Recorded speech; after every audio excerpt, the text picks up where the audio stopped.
Adama Fall fala la fekk de. fekk fa la ma bàyyi. Adama wallahi azim duggaale xiif bu métti sax. ndeysaan xam naa ne rek.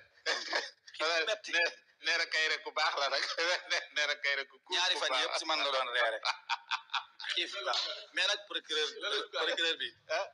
bi autosaisir si Adama Fall. risque la def doon Adama Fall doon dee si loxoom de. bien sûr Adama Fall xiif bu métti mel ni ku ne si mbooye xam ngeen ne mbooye. ni jigéen ñi seen tuñ yi di woowee. daa dugg rek gis ma daw kott.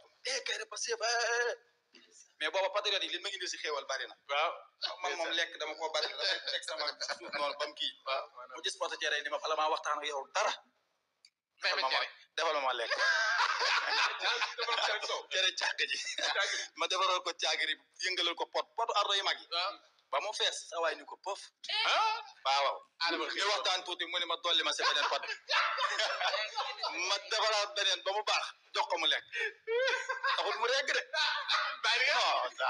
la man damaa mujj jël sama mbalaan mi may sàngoo kaala sama nopp yi ni kii xiifam bi boo mu sama nopp yi la jëm. sama bopp nii wala li ma nar a lekk yëpp dina ko lekk. wallahi azim a waxtu bi mais xiif bu métti la duggaale nag moom. Adama Fall xiif bu métti la duggaale. man lu ko dal. xam ma coono bi xam ma. recours de parquet la nag.